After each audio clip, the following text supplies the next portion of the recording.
Chapter 11. Clayman. Human beings are always easy to satisfy.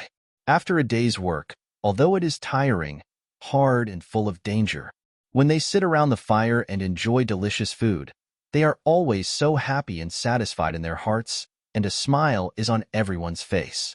Two beggar chickens wrapped in yellow mud. Well, just treat them as chickens. Use a wooden stick to knock open the thick mud shell. The white and tender chicken is plump and juicy. No seasoning, just a little coarse salt on it. It is said that this is exchanged with other tribes, very precious. Two turkey-like birds, three big snakes, more than a dozen roasted bird eggs wrapped in mud, and a fruit after the main meal, a delicious dinner. The delicious chicken won unanimous praise from everyone. Come to think of it, who can stand eating dry barbecue every day? I hope there can be more pottery so that I can stew some soup. The leisure time after the meal was not wasted. The women tore the newly peeled snake skin into small strips and tied the children's hair like luochong. After tying the hair, the women began to weave baskets. After a day of experimentation, it was proved that the backpacks were indeed very useful. Today, the number of people in the collection team was less, but the harvest was greater. The women's enthusiasm for weaving backpacks has obviously increased a lot. The moon was at its zenith, and two full moons, one big and one small, met in the sky, forming a strange silver ring. After just a moment, they separated again. All the tribesmen in the cave were fast asleep, including Luochong. He was already tired after a busy day. After all, his body was only that of a 10-year-old child. But the main reason was lack of salt. His body naturally couldn't handle too much work. The autumn wind swept the fallen leaves, and the sun slowly rose from the horizon. The warm sunlight scorched the dew covering the earth, and white morning mist rose in the air, just like Luochong's previous dream. Luochong had already gotten up at this time. He did not sleep with the adults last night, but continued to sleep in the haystack with the two little kids in his arms. It was actually quite comfortable to hold the little kids in his arms, as long as they didn't wet the bed.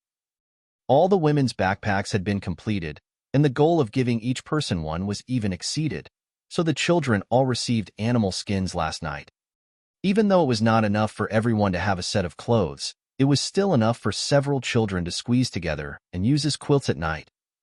After walking out of the cave, I first did a set of military boxing. I didn't need any physical training.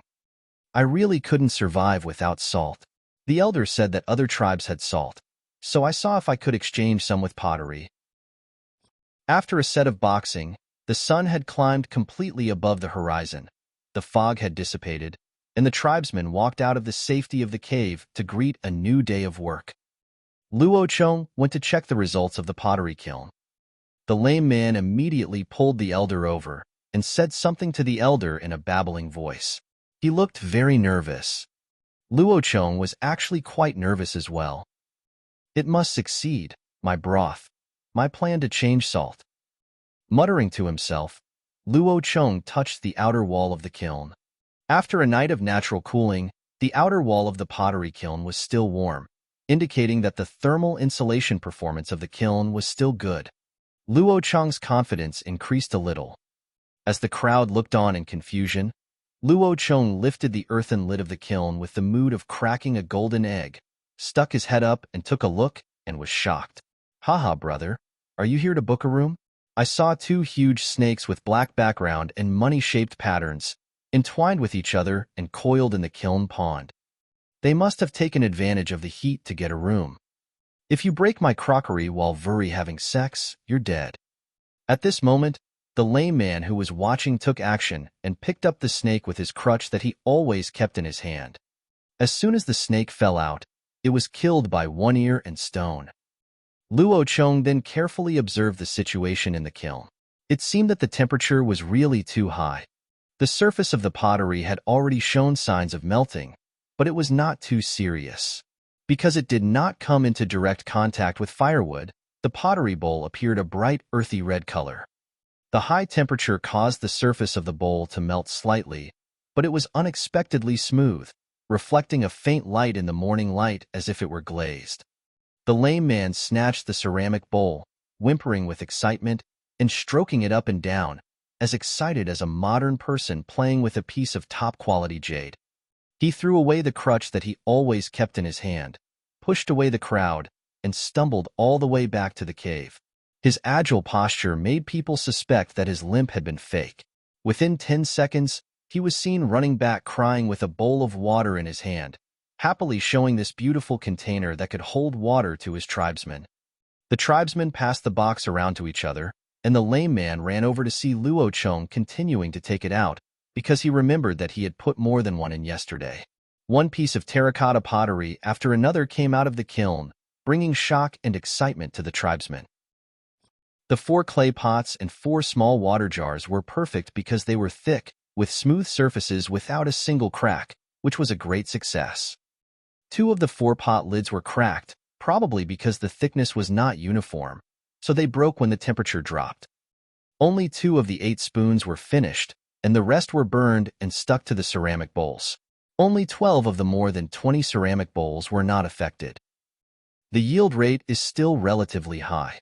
As long as the calcination time is slightly shortened next time, there should be more finished products. Shuya and Delishu were the fastest. Each of them ran to the river with a jar in their arms. Soon they brought back 2 jars of water. Although the elder was excited, he was able to remain calm and asked Luo Cheng how it was made. Before Luo Cheng could answer, the 2 friends who helped yesterday rushed to explain that it was made of clay. What Luo Cheng was most concerned about was whether he could exchange the salt. Luo Cheng expressed this question to the elder, and the elder actually looked at Luo Cheng as if he was a prodigal. He pointed at the pottery of all sizes, as well as the adults and children in the tribe, and told Luo Cheng in his local dialect with great sorrow how valuable these things were, which shocked Luo Cheng. A small water tank can be exchanged for 2 adult women or an adult man. A casserole can be exchanged for an adult woman or 2 boys who are about to become adults. A bowl can be exchanged for a boy who is about to become an adult or 2 girls.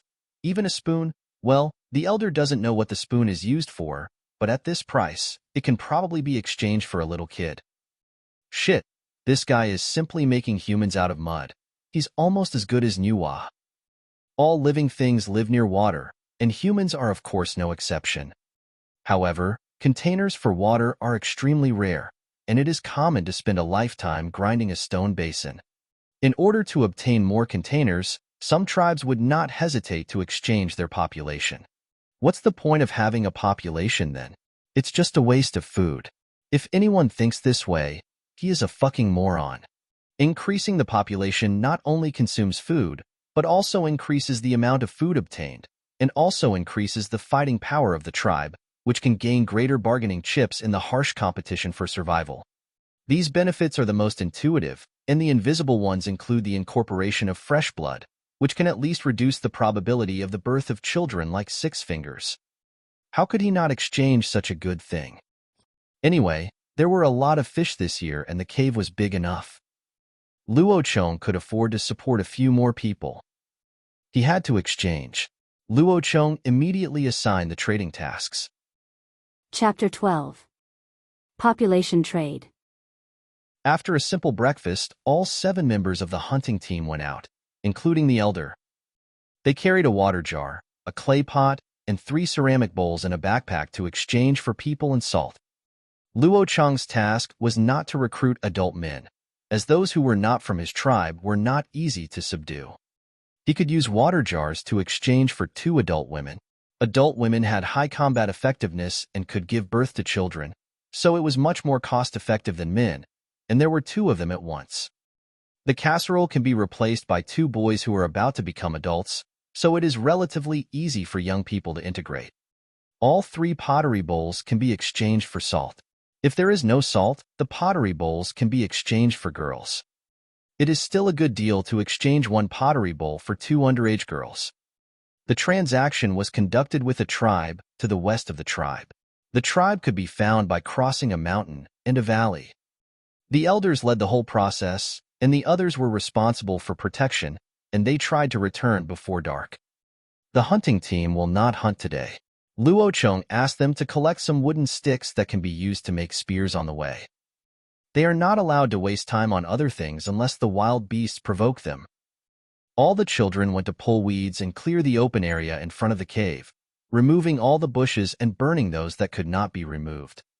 The collection team did not go out today. All went to the river to fish or smoke bacon. For those who had nothing to do, Luo Chong taught them how to make straw ropes and also taught the lame man how to make pottery. Except for pregnant women and children, no one was idle. In the jungle, an old man with goat horns on his head led 6 men with tied hair and hurried along a narrow path. This path was often walked by hunting teams. After crossing this mountain, a valley less than 200 meters wide appeared in front of us.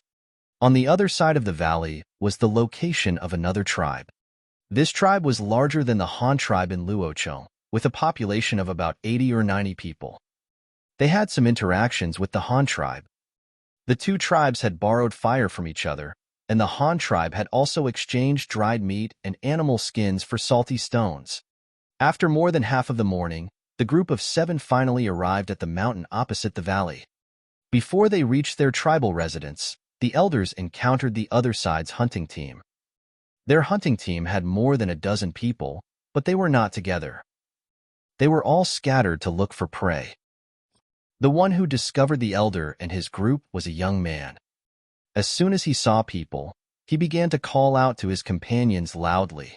Then, shouts came from the woods one after another. Within 2 minutes, 12 people ran out and surrounded the elder. The leader of the other side was a middle-aged man with solid muscles bulging on his bare upper body and a wide animal skin skirt wrapped around his bare waist. If Luocheng was here, he would definitely shout, "Third junior brother? Is that you, third junior brother?" Their leader was a bald man with a bald head on top, but he had a circle of short curly hair elsewhere. If he wore a string of big Buddhist beads, he would look exactly like Monk Sha. At first, the bald leader did not recognize these people with tied hair and carrying baskets on their backs, but after a careful look, he found people he knew. He had seen the elder with goat horns and the one-eared man with a ferocious face. When he realized that they were acquaintances, the bald leader felt relieved. The bald leader and the elder began to communicate with each other through gestures and words. "What are you doing here?" Xieding was very confused. The elder smiled warmly, took out a pottery bowl from the backpack carried by Dali, and handed it to Xieding. "Exchange this for the salty stone?" Xieding's eyes lit up. He took the smooth pottery bowl and looked at it in the sun. The shining light of the pottery bowl made Xieding's heart pound. This small red stone basin was a treasure. It was so beautiful and much lighter than ordinary stone basins. "Okay, follow me to my tribe." Xieding agreed generously and asked the hunting team to continue hunting separately. He only took 2 people with him and led the elders back to the cave, but he had no intention of returning the pottery bowl to the elders. The residence of the bald tribe is also a cave, and it is a karst cave. Clear springs flow out from the cracks in the rocks inside the cave, gathering into a small pool of less than 2 square meters in the depression. This is the water source for their tribe. However, in winter, the water here will dry up, and at that time they can only drink snow water or go to a distant river to fetch water. There were a dozen pregnant women watching their children near the cave, while the underage children were pulling weeds or picking berries from bushes nearby. The group stopped at the entrance of the cave. Xieding asked his 2 younger brothers to go in and get a small bag of salty stones for the elder. This is a bag made of marmot skin. There is only half a bag of salt stone in it. This amount of salt will not last long, and the salt particles are all coarse salt particles as big as soybeans. If Luocheng purifies it, there will be even less left. The elder took the bag, looked at it, and shook his head. "This is not enough, too little. We need more, and we want to change people this time." When Xieding heard this, he got angry and frowned, gesturing, "No, your stone basin is too small and of no use. If I change people, I can't give you salty stones, and we don't have much salty stones." The elder laughed, his gray beard trembling, like an old goat. He waved his hand and asked Dali to take out the water jar.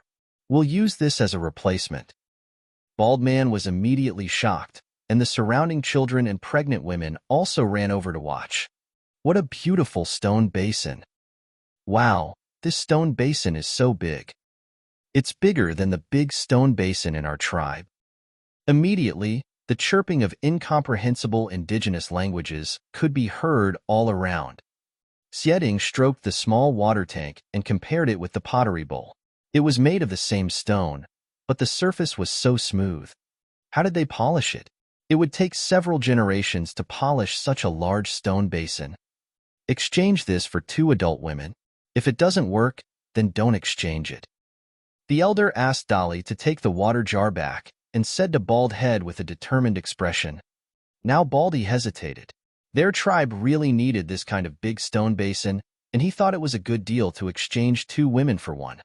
But it was autumn now, and one less person would mean less harvest, so he was a little undecided. Can you change it in winter? Our people still need to collect food now.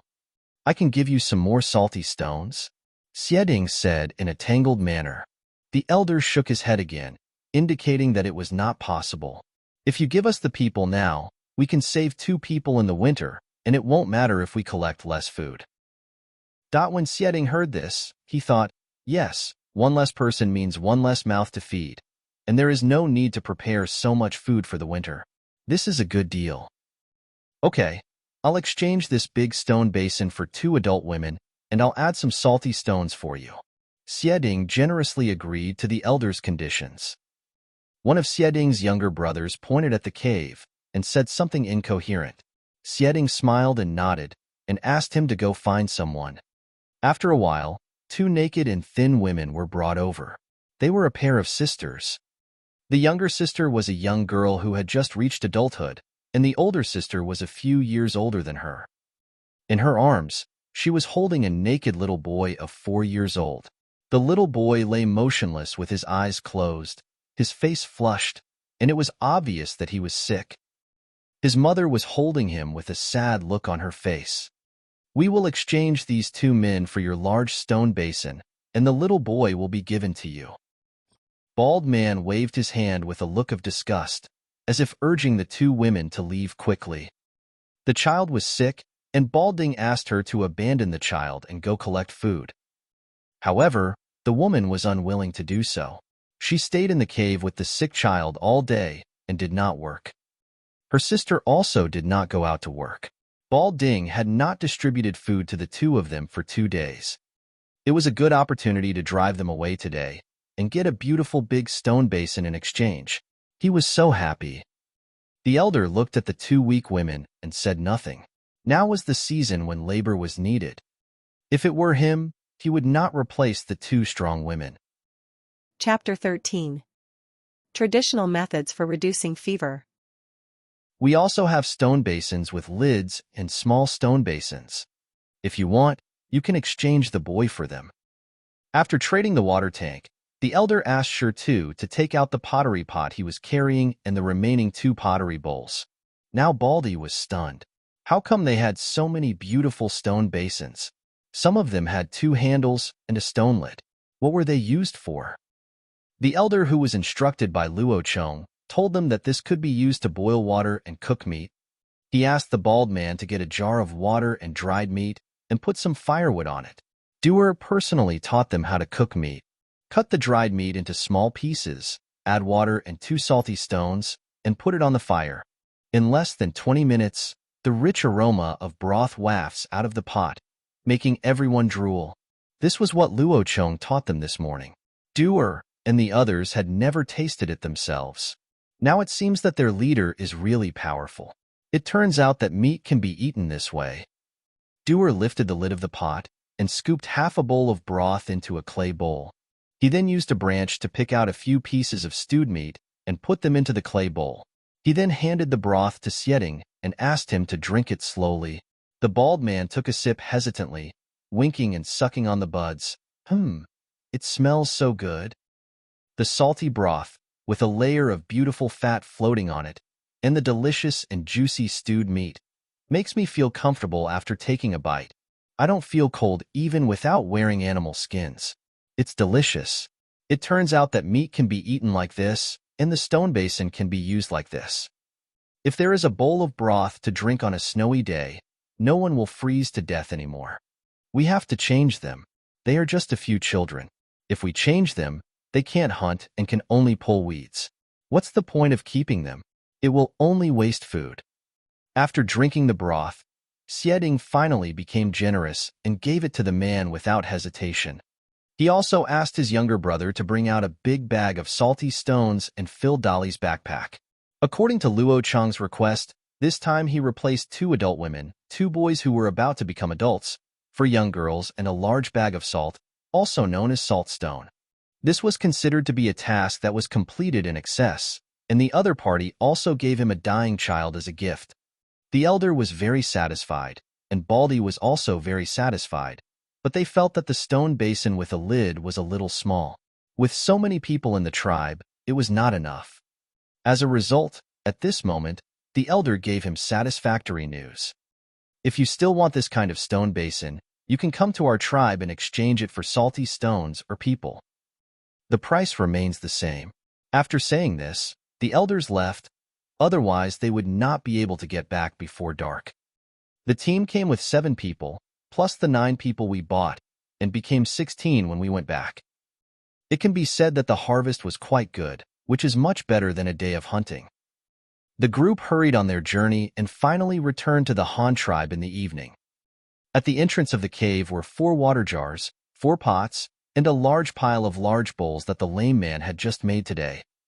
The lame man was looking at these pottery pieces with a silly smile. This was the happiest day of his life. The women who went fishing have also returned. There are many people today, and they have caught a lot of fish. There is also a strange phenomenon, because the hundreds of fish caught today are all exactly the same, with very small scales, round bodies, pointed heads, and red bodies, and they came upstream from the lower reaches of the creek. Luo Cheng initially judged that this should be a marine fish similar to salmon, which swims upstream to fresh water to spawn every autumn. The school of fish is very large and is everywhere in the river. It is unknown how far this place is from the sea. Hundreds of big fish, half an arm's length, were hung together to dry. The scene was quite spectacular. The women were all smiling because they knew they could catch some meat. This was the scene that the elders saw when they brought their people back. All the adults and children who were exchanged back were dumbfounded. There were so many stone basins. They had used the stone basins to exchange for the stones today, but the tribe still had so many. This could be enough to exchange back all the people in their tribe. There are also those strange pieces of meat hanging there, without legs and hair. Are they all edible? It seems like it's not bad to be in this tribe. Thinking about the delicious meat soup in the morning, although they haven't drunk it, they still think it is the most delicious thing. Didn't you see that the bald chief looked intoxicated? The elder brought people to report their work to Luo Cheng. There were 8 naked people and a naked child. This was so stingy. Couldn't they give a set of animal skin clothes when selling people? Why did they all come back naked? The newcomers were all very surprised that the leader of the tribe they were about to join was actually a child with his hair tied up on his head. The only difference between him and the others was that there was a bone stuck in his hair. Luo Cheng narrowed his eyes and walked past them one by one with a smile. They were all thin and malnourished, and obviously inferior goods, but it didn't matter. I had plenty of meat and I could make up for it in one winter. Finally, he walked over to the woman holding the child and looked at her carefully. The child was motionless and her face was very red. Luo Cheng frowned and touched the child's forehead. It was almost like a small furnace with a high fever. Luo Cheng quickly called out, packed up his things, went home to cook, then pulled the woman into the cave. He first found a piece of animal skin to wrap the mother and daughter and let them sit by the fire to keep warm, while Luo Cheng was anxiously running around. Reduce fever, analgin, cephalexin, there is nothing here. There is not even alcohol for physical fever reduction. What should I do?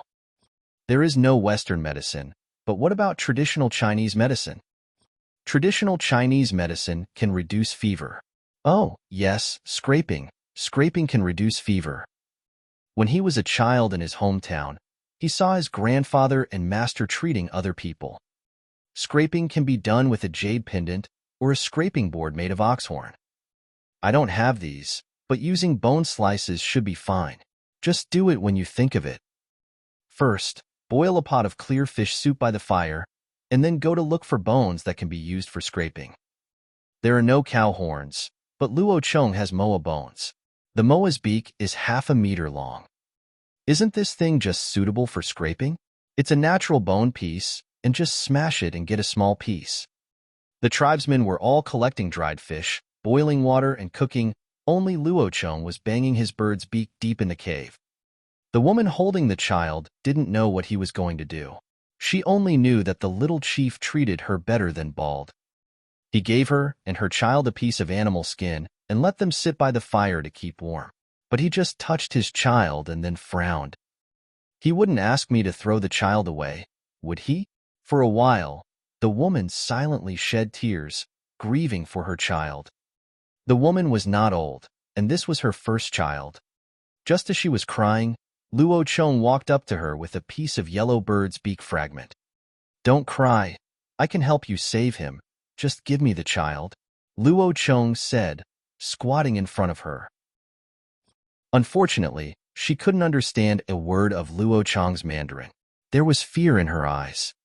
It seemed that this leader wanted her to give the child to him. Damn, time is life. We can't just waste it like this.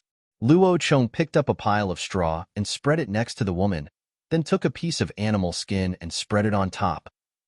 He pointed at the child with a smile and patted the newly made bed.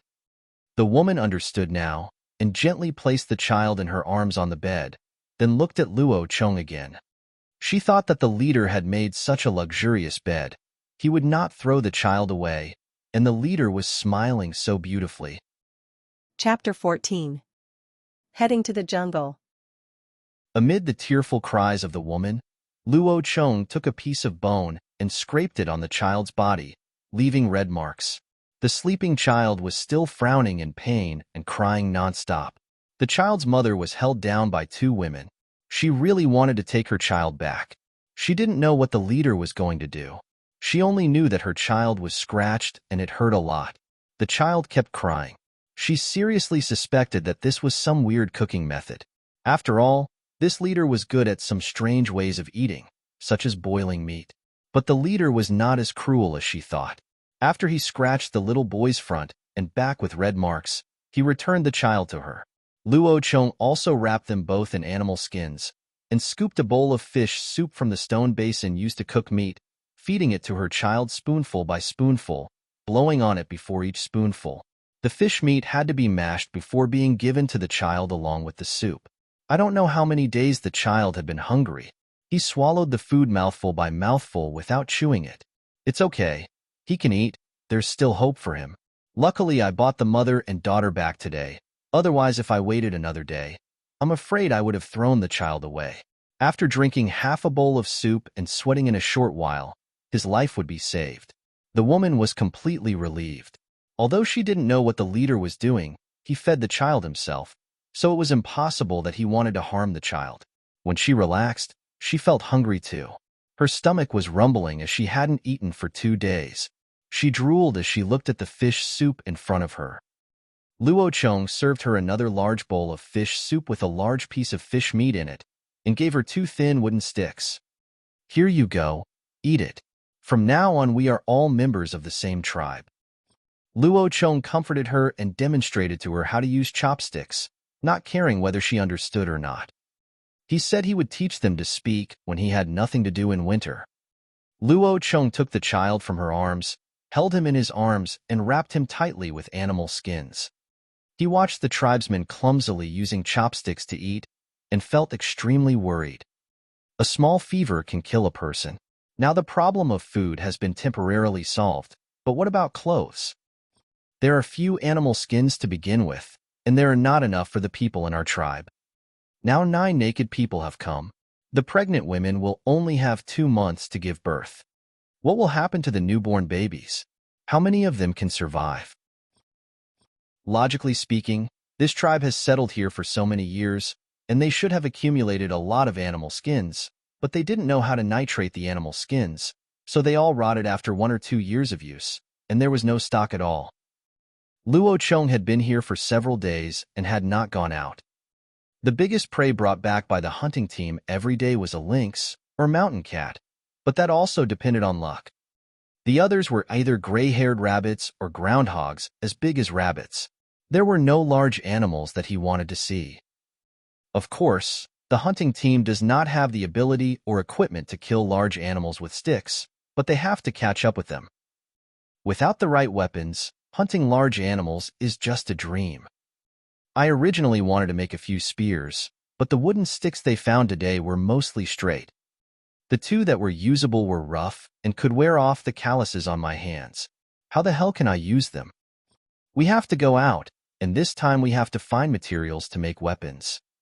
At least we have to make a few traps. At least everyone needs to have one piece of clothing before winter comes. After everyone finished their meal, the little boy was sweating. Luo Chong fed him some hot salt water to replenish his water and told him to have a good sleep. He would still be a good boy tomorrow. When Luo Chong was feeding him water, the little boy woke up and struggled in the animal's skin, probably because he felt hot. Luo Chong hugged him tightly, because if he caught a cold at this time, there would be no hope. The salt water was not tasty, so he closed his mouth, frowned, and stared at Luo Chong with his round black eyes. Luo Chong also looked at him, and he was about to cry, and the child began to call for his mother. Luo Chong handed the child to the woman and asked her to wrap him up, telling her that the child would die if she dared to untie the animal's skin. The woman understood and thought that if the animal's skin was untied, the child would die. This was a very simple meaning, so she hugged the child tightly. The child twisted and turned in his mother's arms and kept glaring at Luo Chong. Luo Chong just kept smiling at him, which made the child so angry that he had no idea what to do. If he could curse, he would have done it a long time ago. Luo Chong asked someone for a snake skin belt and tied up the little boy's hair as he continued to struggle. He also gave him a name called Tsubing, which really counts as a personal name. You have to know that other people are just nicknames in Luo Chong's mind. The woman was very happy. The leader of the new tribe was very kind to them and saved his child. The child who was half dead before was now able to make noises again. The leader also gave him the same hairstyle as others, which meant that he accepted them. She was really satisfied. The newcomers today also finished tying their hair with the help of the old man. The men tied their hair into a bun on top of their heads, and the women all had ponytails. They were easy to distinguish and were different from other tribes at a glance. They also looked a lot more energetic. After finishing all these, Luo Chong began to make equipment for himself. He picked out a better one from a dozen sticks, took out a spearhead made from the leg bone of a moa and inserted it into one end of the stick. He then tied it tightly with a snake skin rope and finally glued the seam firmly with fish bladder glue. A primitive bone spear appeared. There are a lot of fish bladders, which are actually the fish bubbles in the fish's stomach. So many fish are killed every day that they can never be used up. In addition, there was a dagger made from the beak of a terror bird. The beak was also very strong, half a meter long, and there was still a lot left to make a dagger. The rest was taken away by the lame man. While firing pottery in the afternoon, the lame man had been sharpening his dagger. There are only these two pieces of equipment. At the beginning, he has no dog and no equipment. He has to get everything by himself. Luo Chong feels that he might be the poorest time traveler in history, and he traveled to an era that is so poor that people are bleeding. The next morning, Luo Chong performed a set of Luo Jun boxing as usual. After all the tribesmen got up, he arranged new tasks. The lame man continued to make pottery. He had to continue this work to ensure that everyone had a bowl first. The adult women were divided into two teams, one to collect wild fruits and the other to fish, and the remaining children stayed behind to help. Luo Chong personally led the team to hunt, and there were a lot of people, including all members of the hunting team. This time, the elders were not brought along, as they were too old to stay behind to look after the house. One ear, animal tooth, great strength, feather, stone, 6 fingers, plus Luo Chong. There are also the two little friends who usually like to follow Luo Chong, Big Mouth and Monkey. and the two brothers Demao and Ermao who were just bought yesterday. A group of 11 people strode into the jungle facing the rising sun. Chapter 15. Hunting in progress. After entering the jungle, the hunting team dispersed. The adults hunted on their own, while Luocheng took his 4 younger brothers with him. Their group was the most equipped. In addition to Luocheng, Dazue, Monkey, Damao and Ermao, each of them had a backpack, a bundle of straw ropes and a long wooden stick. In fact, they were just here to help Luocheng. The ground in the jungle was very soft, covered with thick layers of rotten leaves, and the soil was all black. The entire mountain is covered with broad-leaved forests, including ash, oak, and beech trees with slender leaves like peach leaves. These trees are about 30 meters tall and nearly 1 meter in diameter. These trees produce nuts, and a lot of them fall to the ground. From a distance you can see some big birds pecking at the nuts, even guinea fowl and dodos. Climbing to the sunny slope of the ridge, there are some tall and straight fir and red pine trees that grow like telephone poles. In fact, these things were used to be made into telephone poles because they grow straight. These are all top-quality woods, especially fir, which is the best material for making longbows. However, looking at the diameter of more than 1 meter, Luocheng had no idea how to handle it. Without any metal tools, there was nothing he could do. Rather than saying that Luocheng was hunting, it would be better to say that he was traveling. He was just observing along the way and did not hunt any animals. As a good hunter, he must first figure out what is in his hunting ground. He observed very carefully, and the friends who followed him became a little impatient. They saw guinea fowl eating nuts several times, and a bird that looked like a turkey. The friends were eager to try it, but unfortunately Luocheng was only concerned with walking, looking at the ground from time to time, and ignored them at all. But Luocheng from the 21st century knows that there is a complete food chain in this mountain. A forest full of nuts will have lots of pheasants, squirrels, and rodents that eat the nuts. And with these small herbivores, there will of course be carnivorous predators. There are pythons as thick as arms and medium-sized cats, probably leopards, lynxes, bobcats, or something like that. Well, by looking at the footprints on the ground, what shape the footprints are, how far apart they are, how deep they are, and by looking at these, you can determine the target species, size, and weight. There is also feces left by animals, which are also targets of observation.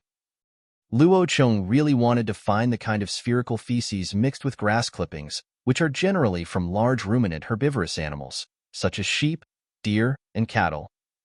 Unfortunately, there is none here. He was now tracking a herd of wild boars. Well, a herd. There were traces of footprints on the ground, 2 small pits together, many, messy, and deep. This means that the target is an animal of the even-toed ungulate family, that is, an animal with 2 toes on its feet, which loves to dig the ground and lives in groups. It should be nothing other than a wild boar. But what scared Luocheng a little was that the footprint was so damn deep. It should weigh over 1,000 pounds, or a ton. Could it be a giant pig or a monster like a Deinocheirus? You know, this is a real primitive jungle. He was really worried that he couldn't do it.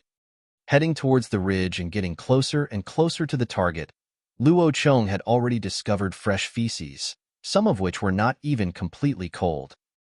After crossing the ridge, Luocheng carefully crouched and moved forward, trying not to make any noise, and told his 4 younger brothers not to open their mouths or speak. From crouching to crawling, Luocheng finally climbed over the high ground on the ridge. The view in front of him suddenly brightened. The end of the forest was in front of him. There were only bushes on the hillside, a sparkling stream, and giant aloe vera. A dozen pigs were drinking water by the stream, which was less than 2 meters wide, and a few half-grown piglets were searching for berries on the bushes. This was a complete family, with the leading boar about 1.3 meters tall and weighing an estimated 1,500 kilograms, followed by his first nanny, second nanny, third nanny, and more than a dozen piglets the size of domestic pigs. Its most obvious features are long and sharp fangs, a high and raised back, very little hair, and long pointed cones growing outward from under its eyes. The little friend lying next to Luo Chong was so scared that his legs were shaking. Not to mention them, even adults didn't dare to provoke such a creature. Rushing over and attacking head-on would definitely not work, so it would be safer to set a trap. Luo Chong quietly retreated along the ground and returned to the woods. The little friends were so scared that they just wanted to shoot a pheasant or dig a rat hole or something like that. They didn't even want to see such a target, let alone think about it. Luo Chong didn't count on them at all and started to set traps. Digging a pit was impossible, it was too laborious, and the pigs would have run away before the pit was dug properly. Tie a straw rope directly to a big tree and make a figure, 6 noose at the other end. As long as the pig's hoof steps into it, the noose will automatically tighten, and the more it struggles, the tighter it will get. This kind of trap is simple and quick to make, but the chance of being caught is low. Luo Chong made 6 nooses and a dozen pigs. As long as one target is caught, he will be satisfied. So, the probability is still quite high. The noose was set on the pig's footprints in the woods. Animals generally have the instinct to take the old path. In fact, humans are the same. They travel back and forth on several old roads every day, so now all we have to do is make the pigs go back the way they came. Under Luo Chong's arrangement, the friends climbed up the tree directly. They could not help much from below and would be in danger instead. After arranging them, Luo Chong quietly went around in a large circle and reached the other side of the stream, hiding behind the bushes all the way, with his body covered in mud to avoid revealing his scent. When he climbed to 100 meters from the stream, he began to prepare for a surprise attack. He was not going to fight the wild boars head-on, but just wanted to scare them away. Don't think that wild boars are strong and will take the initiative to fight you. Basically, the first reaction of all animals when they encounter danger is to run away. Unless you force it into a desperate situation, it will fight back desperately. There are some skills to scaring wild beasts. First, you must be taller than the beast. If you are not tall enough, you can use something to make up for it. You must make the beast think you are strong. Second, your shout must be loud and you must not show any fear. You must have the aura of a king or a queen. If you dare to jump out and shout ying ying ying, you are dead. Luo Chong's small body, less than 1.5 meters tall, was not much taller than the wild boar. So he held 2 branches and inserted his spear diagonally behind his back, and suddenly jumped out from behind the bushes. Roar, roar, run the fuck away. Luo Chong screamed at the top of his lungs, waved a branch, and ran quickly towards the pigs. The pigs reacted very quickly. When they saw Luo Chong, who was covered in mud and waving a branch, just appearing, they ran away. We can't afford to offend you. We can't afford to offend you. This is the first time we've seen a monster like this. Its cry is so unique. Please don't eat us. We're leaving right away. The pigs ran away without looking back and disappeared into the woods. Luo Chong chased them closely, shouting as he ran. He almost got a stitch in the side when he finally heard the howling of wild boars in front of him. I took a few deep breaths, and when I reached the trap area, I saw 2 wild boars that had been trapped. The leading boar was among them, and there was also an adult sow. I didn't know how many sows she had. The boar's left hind leg was caught by the rope, and it was struggling desperately. Luo Chong planned to deal with it first. He didn't know how long the ordinary straw rope could last. When the wild boar saw Luo Chong approaching with a spear in hand, it turned its head towards him and roared. Luo Chong had no choice but to lead it around the tree in circles. After 2 circles, the rope was not long enough, and the wild boar could only struggle desperately. Luo Chong turned around and stabbed a gun into its mouth when the pig opened its mouth to roar. The sharp-boned spear went straight through the back of its neck and came out from behind its neck. He then pulled out the spear with force, and the pig blood spurted out like crazy. It turned out that the ferocious roar was muffled because of the hole in the back of its neck. Haha, this is just a clever trick. Only a fool would confront you head-on. Chapter 16. Enforcement of Family Law. Blood kept spurting out, and the 1,500 800-pound giant's legs finally began to weaken. After swaying a few times, its forelegs could no longer support its huge body. The boar fell down, its body still twitching from time to time. Luo Cheng took out a bone knife and stabbed it in the carotid artery again. After one stab, the blood was completely emptied. At this time, one must be careful, as the smell of blood might attract other predators. Luo Cheng called his 4 younger brothers over. The friends had just watched their leader perform the feat of killing a wild boar all by himself. They were full of admiration for him, but when they really got up to the wild boar, their calves were still shaking a little. How the hell are we going to get it back? It weighs 1,500 pounds. Even after bleeding, it should weigh at least 1,400 pounds. 5 kids can't pull it, not to mention there's a sow waiting to be slaughtered over there. After thinking for a while, Luo Cheng decided not to kill the sow first. He wanted to use the sow to pull the boar back. Just like before, first take the sow and circle around the tree. When it can't move, use a rope to tie its mouth tightly. It is true that the hog has a strong bite force, but it does not mean that its mouth-opening force is also very strong. A pig with its mouth tied cannot bite people, and even if it calls out, it can only hum through its nose. Several children dragged the boar to the sow with great effort, tied its 2 hind legs together, and tied the other end to the sow's waist. They also used 2 ropes to tie the sow's 2 front legs respectively. That was it. Luo Cheng walked in front holding the pig's mouth to guide the direction, while Dazue and Monkey walked on both sides, each holding a sow's front leg. As long as they found that the sow had the intention of attacking Luo Cheng, they would pull the ropes to both sides and make it split, forcing it to lie on the ground immediately. Besides, it couldn't run fast while dragging a dead pig weighing more than 1,000 kilograms. This was just to be on the safe side. Demao and Ermao walked at the back with sticks in their hands, keeping watch to prevent any animals from ambushing them. Occasionally, they would hit the pig's buttocks with the sticks to urge them to hurry up. This pig is so aggrieved. It is obviously a pig, but it has to play the role of an old cow. In the end, it still can't avoid the pain of being stabbed. It is such a great humiliation, and it can't even resist.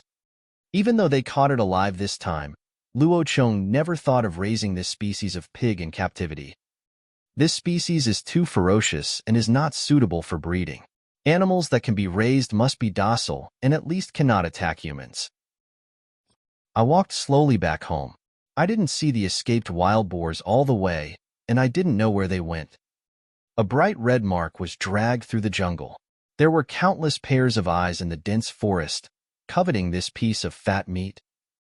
Unfortunately, the team escorting the prisoners was too strong and their formation was perfect, so there was no direction from which they could launch a sneak attack. In this way, we crossed the mountain ridge, climbed through the dense jungle, and finally saw the tribe's cave in the distance. The friends who were clearing bushes outside were the first to discover this strange team. Leading them was their leader, who was covered in mud. If it weren't for his special hairstyle, he would have been unrecognizable. The friends swarmed over, but didn't dare to get close. They had never seen this kind of creature before. It looked scary anyway, and to be honest, the Scolopendra subspinipes was really ugly. The lame man was sitting at the entrance of the cave, sharpening his bone knife. The clay mold had been molded and was being dried. Tubing was sitting on a haystack wrapped in animal skins, basking in the sun. His mother was sitting next to him, sewing new clothes for him. He looked much better today. When he saw Luo Cheng and the others from a distance, he started pointing and shouting in their direction. When the lame man saw the leader coming back, he limped over to him. Luo Cheng asked him to prepare a water jar and some salt, and he immediately ran away with a limp. Children and pregnant women all gathered around to watch. They had never seen such large prey. The moa before was not as big as these 2 pigs. Tubing also made a fuss and asked his mother to hold him to join in the fun. When he saw Luo Cheng looking at him, he made a face at Luo Cheng. As a result, his mother slapped him on the head, and he pouted and threw a tantrum. After the lame man brought the water jar over, Luo Cheng dug a hole in the ground and placed the water jar in the hole, with the mouth of the jar just slightly above the ground. Under the guidance of Luo Chong, the sow walked to the water tank, and then let Dazue and the monkey pull the rope together. The sow's huge body was directly knocked down. Damao and Ermao pulled the pig's head and put it on the water tank. The wild boar was wailing desperately, as if it knew what was going to happen.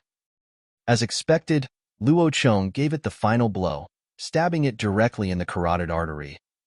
Not a drop of blood was spilled, all sprayed into the water tank, and soon the whole tank was filled with blood. Pour a bowl of salt water into the blood and stir evenly. It will soon become delicious blood tofu.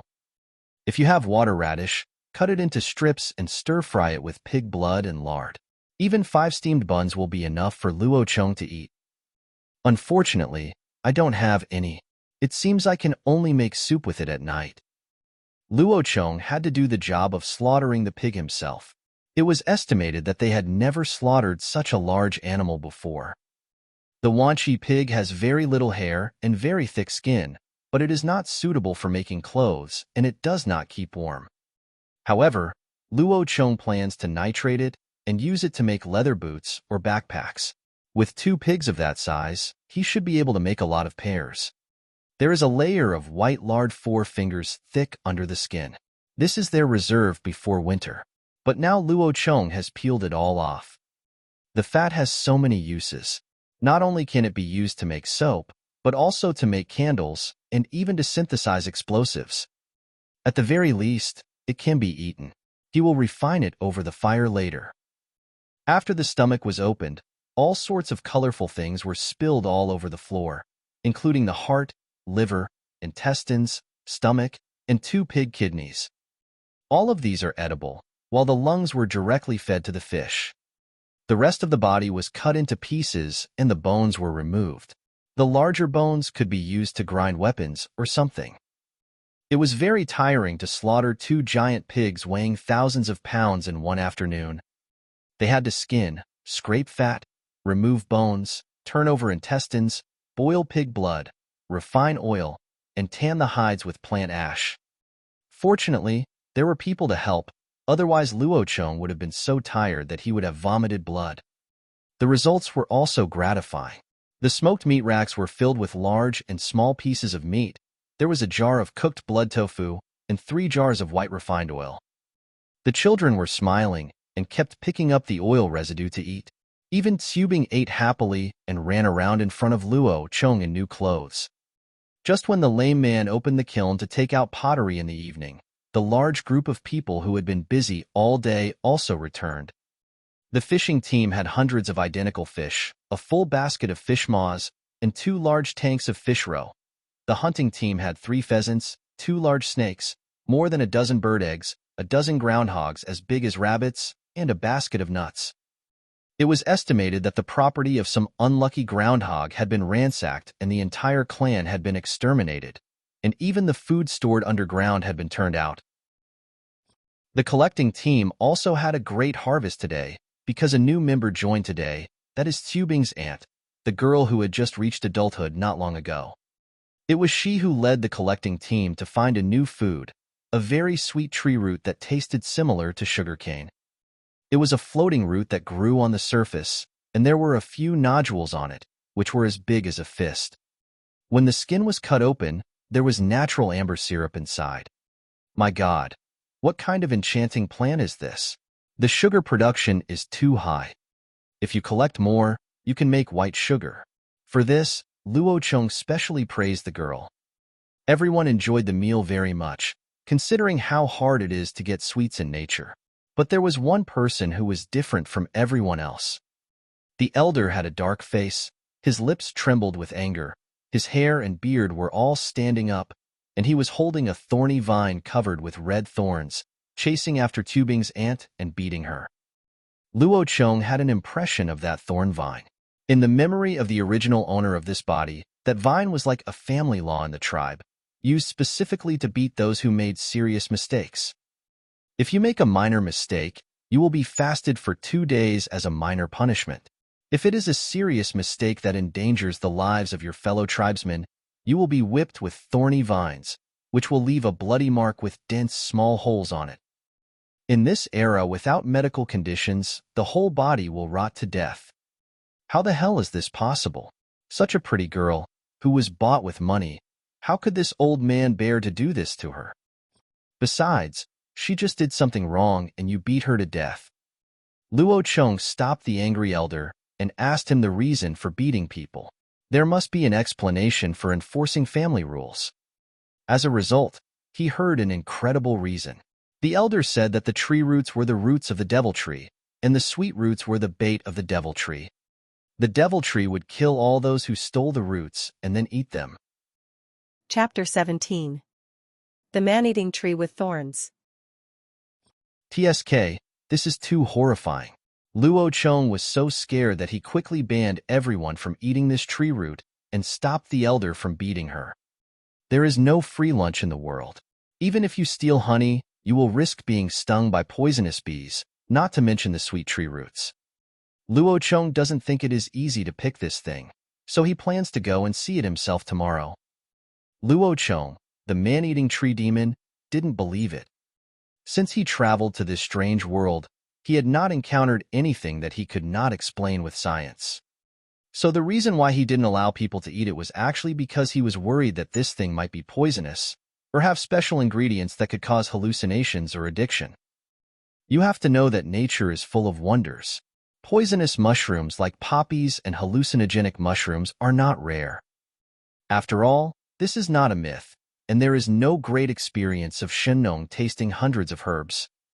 In this realistic and cruel world, every time humans obtain an edible species in nature, they have paid a bloody price. Putting all these thoughts aside for the moment, Luo Cheng asked the tribesmen who had been tired all day to start preparing dinner. The dinner was very sumptuous, with dragon and phoenix soup, which was pheasant stewed with snake, as well as roasted marmot, wild boar meat, and dried fish, all of which were stored food. This is how food is stored. As long as the harvest for the day is greater than the food consumption, the excess food will be left for storage. At night, Luo Cheng did not fall asleep and was very alert. He sat cross-legged next to the fire pit, adding firewood while carefully feeling the changes in his body. There was nothing he could do. It was his fault that he had eaten the sweet tree root in the evening. The tribesmen had gone to sleep heartlessly, but Luo Cheng was still here waiting for God's verdict. Whether he died of poison or was fine, it was not something he could control. He sat there until the late night. When the moon was at its highest point in the sky, the bored Luo Cheng not only had nothing to do, but became more and more energetic. He had no choice but to quietly get out of the cave, pick up a wooden stick, and practice a set of emergency stick techniques for armed police that he had learned in the army. This set of emergency stick techniques is a variation of the Shaolin stick techniques. Its power is comparable to its original version, the Shaolin Little Yaksha stick technique, but the moves are simplified, making it easier to learn and more efficient. The whole set of stick techniques has been modified to be more murderous and has lost its compassionate Buddhist nature. Of course, this is also the need of the army. Shaolin stick techniques are the ancestor of stick techniques, and the several small stick techniques it covers are also very famous, especially the small yaksha stick, which is the most distinctive. Although this set of stick techniques is stick techniques, it contains more of the spear intention, 3-part stick and 7-part spear. Although there is no spear head, the various spear techniques such as picking, stabbing, poking, and plucking all reveal a fierce murderous intent. Therefore, the evolved armed police emergency baton has further promoted this ruthless style, with its wide-ranging moves, which looks extremely powerful. Luo Cheng was now helpless in picking up again the cold weapon skills he had learned in his previous life. There were no modern guns he was familiar with in this broken place, so he could only rely on these half-old and half-new cold weapon skills to arm himself. Just as the sky was getting light and Luo Cheng was playing vigorously, a pair of big black eyes reflected 2 rays of light from the gap at the entrance of the cave, like 2 ink-colored pearls. Luo Cheng jumped high and stabbed downwards. The wooden stick without a spear head directly pierced the ground more than a foot and stuck firmly in the ground. Get rid of the disease? Why don't you sleep? Luo Cheng walked to the gap at the entrance of the cave, and picked up Xiao Zubing, who was lying on the ground and peeking. The child was a little afraid of Luo Chong because he saw him killing a pig yesterday. Now he didn't say anything, but buried his cold little face in Luo Chong's neck and blew bubbles. It was not until dawn, when all the tribesmen came out, that the child started clamoring to go out and play. Today's work arrangement is the same as yesterday. The only difference is that Zubing and his mother went to the fishing team, and Luo Chong took his 4 younger brothers to the gathering team. He wanted to see how the demon tree mentioned by the elder eats people. Zubing's aunt cried all night yesterday. She was wronged when she first arrived at the new tribe. Fortunately, the leader saved her yesterday, otherwise she would have died a miserable death. The group went around the back of the cave and headed into the jungle. Only then did Luo Chong realize that the tree was located deep in the mountain behind the cave. There are not many tall trees on this mountain, but the bushes are very lush and there are also many fruit trees. And while walking, Luo Chong discovered something he had been longing for: chili pepper. Ha ha ha, Luo Chong couldn't help laughing when he found the peppers. There were a lot of red, half-dried peppers. He didn't know what kind they were, but they were thin, about the length of a finger, and bright red, hidden in the bushes. But the tribesmen never eat this. It doesn't satisfy their hunger, and the pungent taste makes them think it's poisonous. It seems that we have to go out by ourselves, otherwise we won't know the good stuff is right under our noses. The 4 brothers followed the instructions and picked peppers here today, and didn't have to do anything else. Luo Chong continued to move forward with the collection team. After crossing a ridge, a basin came into view. The land here was very fertile, and what nourished this basin were the bluish animal skeletons that could be seen everywhere. Tisk, it's really creepy. This place looks like a mass grave, a pit of corpses. In the center of the basin full of bones, there stands a strange tree about 60 meters high. It looks very beautiful from a distance, like a big golden mushroom. Its huge canopy covers an area of 200 meters in radius. On the ground, there grow sweet floating roots that are tangled and cover an area of 500 meters in radius. However, the closer to the edge, the fewer nodules there are, and the closer to the center, the more nodules there are. There is natural syrup in there, and this pattern seems to be attracting animals to get closer to the trunk. Could it be that the closer to the trunk, the faster they die? Otherwise, why would they grow like this?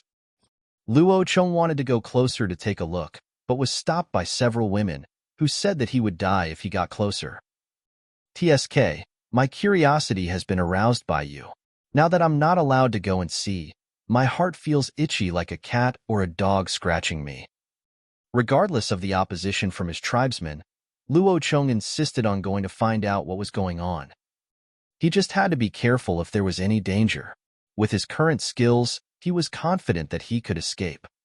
Luo Chong was like a blind man, poking the ground in front of him with his spear every time he took a step. This way there would be no danger, so he took every step on the tested area and slowly approached the center. In this way, Luo Chong was getting closer and closer to the tree trunk.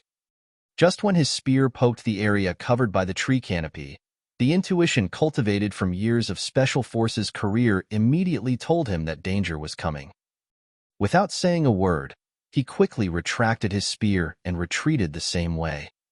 At this moment, a whooshing sound of breaking wind suddenly came from the sky, and more than a dozen sharp spikes nearly 1 meter and 2 meters long penetrated straight into the ground, aiming at the place where his spear had just touched.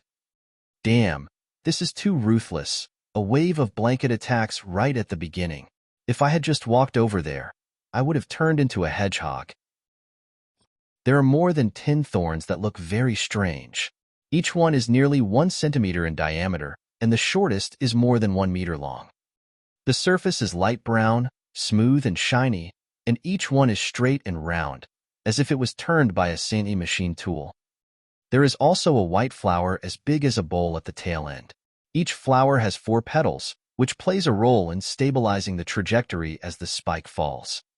This is a natural arrow, and those petals are natural arrow feathers. After careful observation and repeated suicidal experiments, Luo Chong finally came up with a scientific explanation for this so-called demon tree. The demon tree was too exaggerated, so Luo Chong gave it a new name, the hanging thorn man-eating tree.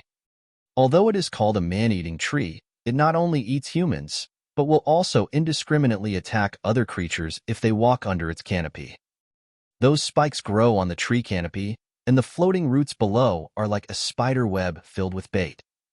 As long as prey touches the area covered by the tree canopy, the spikes will launch an indiscriminate covering attack on that place. Dead animals will turn into fertilizer for the tree. If one is lucky enough to crawl outside, the thorns on its body will be carried to another place to take root and sprout, and grow into a new man-eating tree. This can be confirmed by the saplings growing from the skeletons outside. To put it bluntly, this tree has no brain. It is just a plant like mimosa and pitcher plant. Killing other animals and parasitizing them is just a way for it to spread its seeds and reproduce offspring. It is not something magical. However, the speed of the reaction arc from the time the tree roots were touched to the time the spikes fell from them was truly admirable. Chapter 18. I was born to be useful. Now that we know the truth, there is no reason not to take advantage of it. Didn't someone say that everyone has a talent, right? If Luo Chong doesn't use it, is he still Luo Chong? Don't forget that he can only pick up his equipment by himself. Pity yourself for 2 seconds. Moreover, this is a pure natural, top-quality arrow shaft. Luo Chong wouldn't mind learning from Zhuge Liang and borrowing arrows from this tree. They did it right away. The stuff was ready. They used their own backpack as a target, tied a long rope to the basket, and threw it under the tree canopy. Whoosh whoosh, more than 10 sharp spikes were inserted. Wow, the density was so damn scary. I pulled the basket back, pulled out the thorns and threw it again. There were more than 10 thorns. However, looking at the shadows on the tree canopy that were as dense as sweat hairs, this little bit could only be considered a drizzle. In this way, he got 2 bundles, tied them up with ropes, and carried them back on a spear. When he went out, the women were still waiting for him. Luo Chong told them that they could eat the roots of the tree, but they were only allowed to collect those from the outer edges. If they got under the tree canopy, they would be dead unless they had a pot lid on their heads. In short, they were not allowed to go under the tree. When he reached the outskirts of the basin, Luo Chong collected another 100 man-eating tree saplings that had grown to 3 centimeters thick. These were grown from the sharp thorns brought outside by animals. The thorns would not fall off yet, but they grew straight and were the best material for making spears. This can also curb the development of man-eating trees. If they continue to reproduce unscrupulously like this, there will be no need to visit this mountain in the future. He called over 4 younger brothers who were gathering peppers, and the 5 of them carried the saplings home together. Luo Chong hummed a little song all the way and looked very happy. The 4 younger brothers had no idea what the wooden sticks were for, but as long as the leader told them to do it, it must be right. Back in the tribe, the children were looking at the new things the leader had brought back, but in the eyes of the pregnant women, everything they brought back was useless. The peppers could not be eaten, and the sticks could not be used as weapons because they were not thick enough and could not kill the prey. But this did not affect Luo Chong's happy mood at all. Luo Chong did not plan to run around for the rest of the time. He wanted to update his equipment. As it turned out, there were no large herbivores nearby that he was looking for, and he could not defeat leopards and tigers. What's more, there were not many of them, and they could not provide the clothing needs of the entire tribe. You have to look further afield. After sending his younger brothers to dry the peppers, Luo Chong began to deal with the thorns. There is actually a layer of skin on the surface of the thorns. If you pull the petals down from the tail end, you can tear off a piece of flexible bark, which can also be used to make ropes. The peeled spiked rod is white, with a fine, hard, and very smooth texture. Its diameter is only about 8 or 9 millimeters, which is about the same thickness as a cigarette. It has a very high density. If it is made into an arrow, it should also be a heavy arrow. Although it will affect the range, it has strong penetrating power. The bored little tubing was also helping Luo Chong peel the bark, but he was working very slowly. One of the thorns was longer than his height. The child was just playing, and he tilted his head to look at Luo Chong while peeling the bark. It was very interesting to see Luo Chong practicing the stick technique in the morning. Although he didn't know what it was, he really wanted to learn it. However, he was too small and the stick was much taller than him. A 3 centimeters thick sapling is also white after the head and tail are removed and the bark is peeled off. After the moisture on the surface dries, it feels great to hold in the hand. It's a pity that there is no metal gun tip, otherwise this would be the sharpest weapon. Because the wood of the man-eating tree is hard and dense, Luo Chong does not plan to install a separate gun head. He directly uses fire to burn one end, and then grinds out a pointed tip after the surface is carbonized. Although it is not very strong, it is definitely enough for hunting. As long as you don't stupidly poke stones with it, it can be used for a long time. The job of sharpening the spear head was assigned to 4 younger brothers. It was very simple, and they could all complete it. Luo Chong was the first to be equipped with this new type of spear, or standard spear. In the future, all the people in the tribe must learn how to use it. Now all we need is a bow.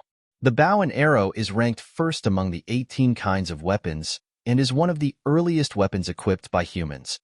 There are 2 types of the best bows and arrows in the world. One is a small and exquisite Mongolian tendon and hornwood composite recurve bow. This bow is relatively short and suitable for horseback shooting. It once terrified the heavily armored knights in Europe.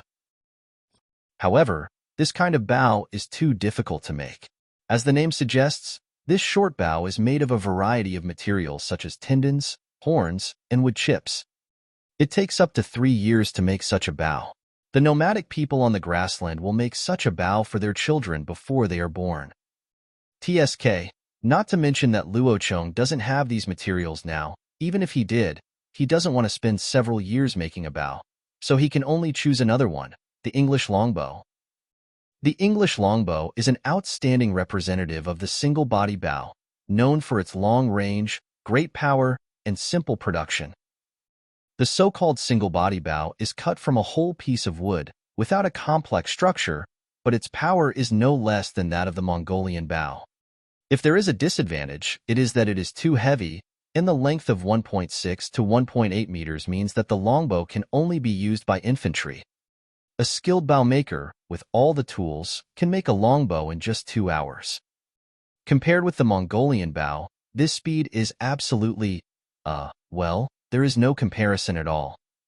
Luo Chong didn't have a complete set of woodworking tools, so he would be very happy if he could make one within 2 days. The best choice of longbow material is fir, which can be found on the mountain, so you just need to find a not too big one. In fact, what Luo Chong misses most is the aloe vera he found when he hunted wild boars last time. Aloe vera is a plant of the genus agave, and the giant aloe vera we saw last time actually has another nickname, sisal. Sisal, yucca, and aloe actually all look similar, but the biggest feature of sisal is that it is large. The widest part of the leaf base is as wide as a palm, and each leaf is at least 1 meter long. The one that Luo Chong discovered was 2 meters long. From a distance, it looked like a giant pineapple, and pineapple leaves are like that. The epidermis of sisal leaves is rich in fiber, which is the best material for making cables. It is widely used even in modern times. The core of the steel wire rope commonly used at docks is sisal cable, and sisal fiber is also used as a composite material in car tires. Moreover, due to the acid and alkali resistance of sisal fiber, it is the best material for ocean-going, ship cables, fish nets, and sacks. It's just not suitable for weaving cloth to make clothes, but Luo Chong doesn't care about that. Even if sisal cloth is not as good as ramie, it is much better than animal skins, and it is also very strong. Moreover, although it is called sisal, it is indeed a relative of aloe vera, but it grows larger. However, sisal has many of the properties of aloe vera. The juice of the leaves can be used to treat wounds, reduce inflammation and detoxify, and clear away heat and reduce internal heat. The thick leaf flesh can be eaten, cooked, stewed, and used for making wine and refining sugar. The whole plant is a treasure, So Luo Chong plans to start large-scale planting starting next year. Everything has its uses. As long as you are willing to discover them, you will not miss out on all kinds of good things. There is nothing that cannot be utilized. As the saying goes, God has given me talents that must be useful. If they're useless, it's just that you haven't found a way to utilize them yet. Chapter 19. Bow arrow and leather shoes. Luo Chong was lucky. Cutting down fir trees was not as difficult as he had thought. After a careful search of the fir forest, he found 2 young trees as thick as thighs. They were knocked down by some animal and were lying horizontally on the mountain. They had been dried in the shade and were just right for making bows. It took his friends 2 trips to carry them down. Due to the lack of tools, it was difficult to make a longbow in 2 days. As the saying goes, if you want to do your work well, you must first sharpen your tools. It took a whole day to make the stone axe, stone chisel, and stone knife. After another whole day of chiseling, a 1.5-meter-long fir longbow finally took shape. After another day of careful correction and polishing, it was finally finished. The bowstring is made of sisal fiber, which has no elasticity and strong tensile resistance, otherwise it cannot be used to make crane cables. All the arrows are cut into 1-meter lengths. The length unit is not accurate, it is just an approximation. The width of an adult's ring fingernail is taken as 1 centimeter. With this basic value, everything else will be easy. Luo Chong will definitely promote the centimeter base length unit in the future. Facts have proved that the centimeter base length unit is most conducive to the development and progress of science. The arrows were not equipped with arrowheads. Stone arrowheads were not easy to sharpen. There were no suitable animal teeth. The pig teeth I got last time were larger than the arrow shafts. There were not many of them. Luo Chong gave them all to tubing to make necklaces. The arrow shafts were originally made of spikes. Killing wild animals was not a problem. Now we did not consider the ability to penetrate armor, so this was enough. The arrow feathers are made from the blue-green feathers of the moa, which are first fixed with sisal fiber and then glued with fish bladders. More than 200 feathers were made in one go. One evening 3 days later, when all the tribesmen had returned, Luo Chong gathered them in an open space. There was a straw target 30 meters away from Luo Chong, on which hung several marmots that had just been caught that day. Luo Chong first demonstrated spear throwing to everyone, hitting the target every time at a distance of 30 meters, and then demonstrated close range stabbing with the spear. The tribesmen were very excited when they saw this. They only now realized that what their chief had been making in the past few days were weapons.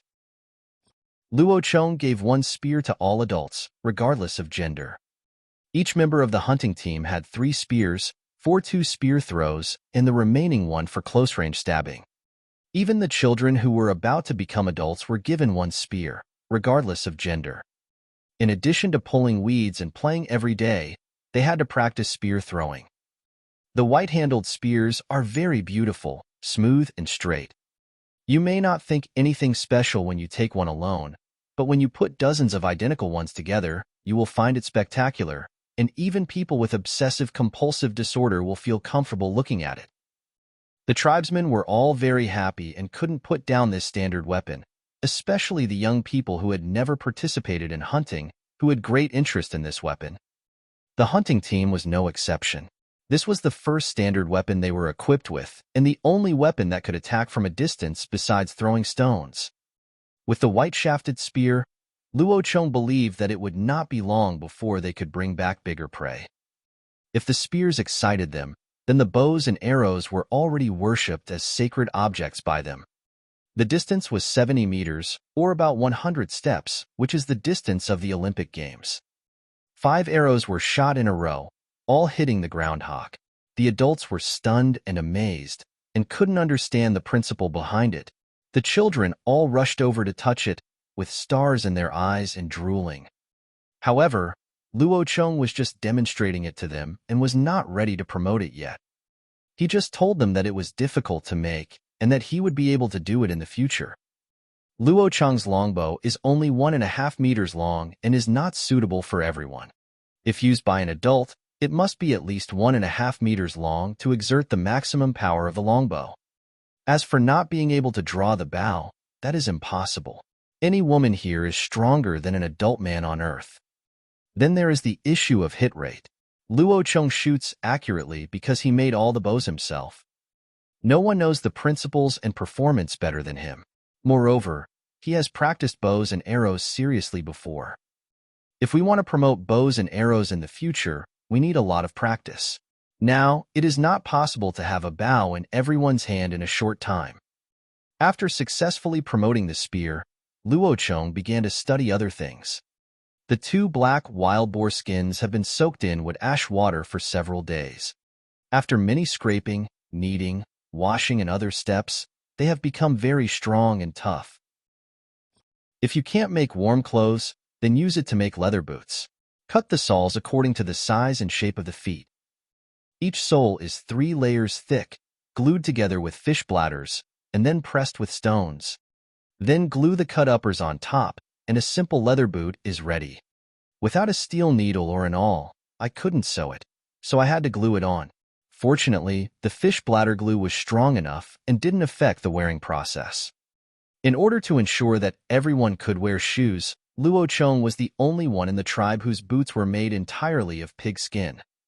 Others could only use pig skin for the soles, 2 layers of pig skin and 1 layer of rat skin.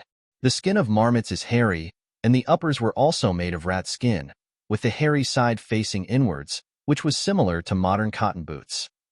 The boots that Xubing wore were made by Luo Cheng himself, made of white rabbit skin, with pig leather soles, and very long boots that went all the way to his knees, which kept his calves warm. The little brat showed off to others every day, smiling at everyone he saw. After Luo Cheng's actions, the few small pieces of animal skins in the tribe were all used up. As the weather was getting colder, the demand for animal skins was imminent.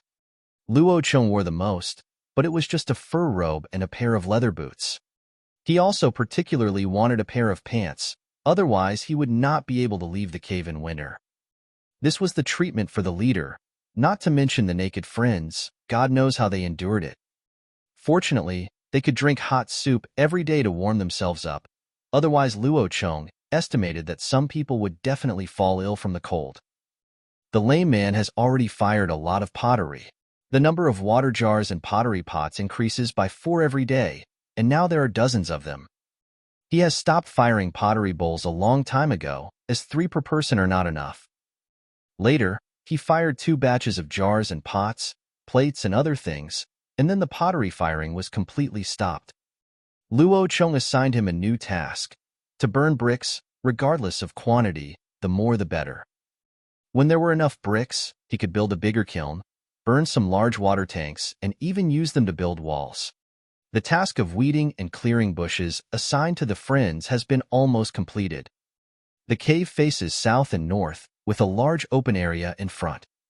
There is a small river about 900 meters to the east, a jungle about 1,000 meters to the north, and a jungle about 1,500 meters to the west, which is the direction to the Bald tribe.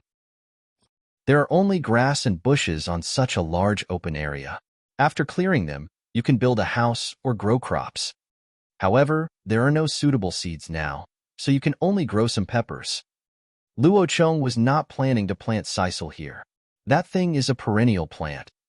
It only needs to be planted once and harvested every year. There is no need to cultivate it back and forth. So he planned to plant sisal on the back mountain to squeeze the living space of the man-eating tree. After arranging these long-term tasks, Luo Cheng prepared to go on a long journey. He wanted to find large herbivores, even sheep. Now Luo Cheng wanted furry animal skins, the more the better. In order to go on a long journey, he had been preparing equipment for a long time, especially a pair of wear-resistant leather boots. Chapter 20. For the sake of responsibility. A quiver made of beech branches, 50 arrows, any more would be too heavy. A longbow, a bird-beak dagger, a white-handled spear, a stone axe, a bundle of bark ropes, a roll of sisal fiber and fine hemp rope, a fist-sized jar of lard, a small bag of saltstone, a fire starter tube, a small earthenware pot, the lid of which was a bowl, so it could be used for 2 purposes, and finally a small bag of chili peppers. The tinder tube is a hollow pig leg bone filled with sawdust left over from making longbows. The sawdust is ignited and kept smoldering without any open flame. When you want to light a fire, just pick out a little, put it on the fire starter and blow on it, and it will light. It is a low-end version of a fire starter. Except for the weapons in his hands, all the other miscellaneous equipment was placed in a rectangular backpack with a lid, or it could be called a box made of beech branches. If he put on a Confucian robe and put a canopy on the box, he would be just like the scholars who went to Beijing to take the imperial examinations in ancient times. Luo Cheng checked his equipment over and over again, always feeling that something important was missing. Glancing at the crowd from the corner of his eye, he saw a small figure wearing long boots and a pig-tooth necklace dodging backwards. "Go and get my snakeskin water bag back." The little guy was still hiding behind his mother, holding Luo Cheng's water bag with his hands behind his back, but was picked up by his mother. "Stop hiding, little brat. Give it to me quickly." Luo Cheng rubbed Tubing's head and said. Tubing pouted, wrinkled his chubby face, and handed the water bag to Luo Cheng with a wronged look.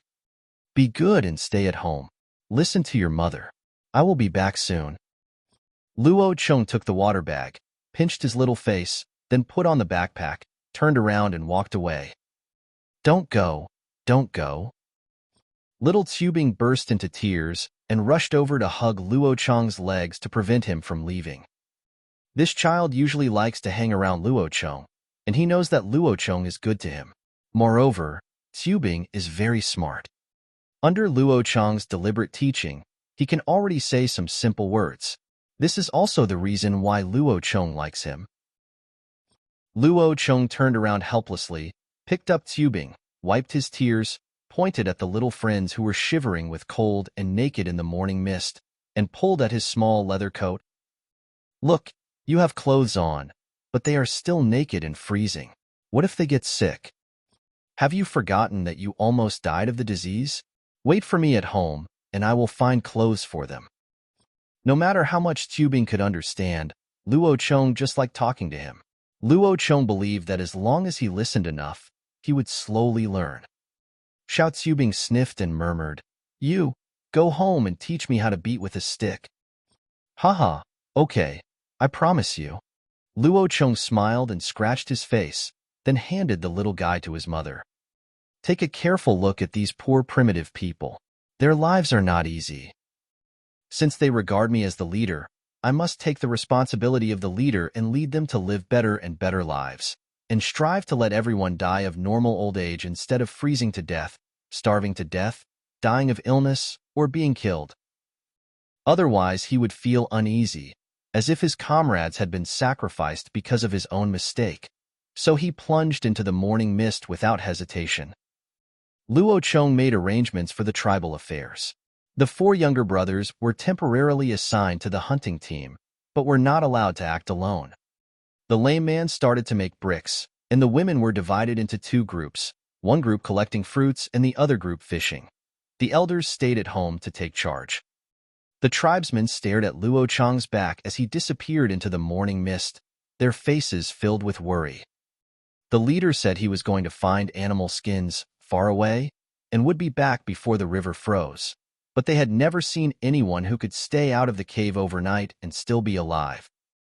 The elders stood in front of the crowd, facing the direction where Luo Cheng disappeared, and suddenly knelt on the ground and bowed down. He would pray for the leader, hoping that the leader would come back and bring them more surprises. Others may not know, but the elders know very well that the murals on the cave walls that have been passed down from generation to generation have long run out of things to paint. But since Luo Cheng became the leader, he would paint what Luo Cheng did every night after dinner, killing moas, burning pottery, cooking broth, making spears, bows and arrows, tying hair, making leather boots, refining oil, weaving baskets, fishing. He never stopped for a day. When he was young, the elders of the previous generation told him that some large tribes had witches who could communicate with the gods, and let the gods bless their tribes to become better and better. But in the eyes of the elders, Their tribe did not need witches because they had a real god in their tribe. Luo Chong left, heading towards the northeast, which was the upper reaches of the creek.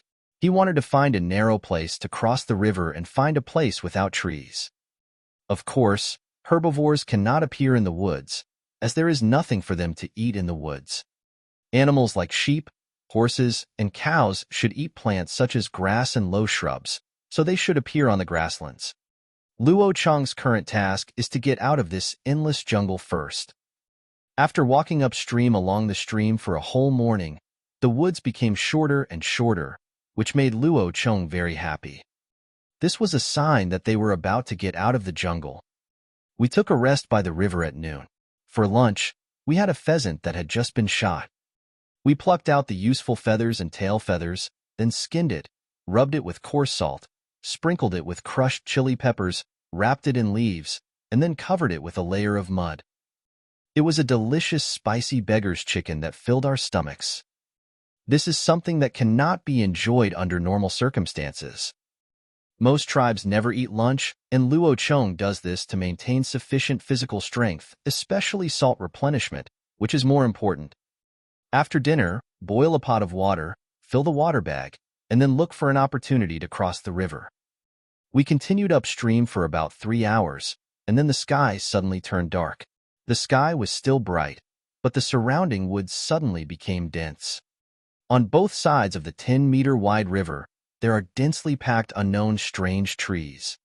The trunks are iron black and very thick, with a diameter of 5 or 6 meters, but they grow crookedly, not straight at all, and are very short. Although it is said to be short, it is actually more than 10 meters tall. However, is it normal for a tree with a diameter of more than 5 meters to be only more than 10 meters tall? But Luo Chong didn't care about all that. He only knew that this place was very convenient for crossing the river. The trunk of the black tree is less than 5 meters high, and the upper part is all crown. The thick branches are intertwined with the branches on the opposite side of the river, covering the entire river surface and forming a natural bridge. The tree canopy was very thick, with the lowest point only 3 meters above the river surface, and some thin branches even hung down into the water.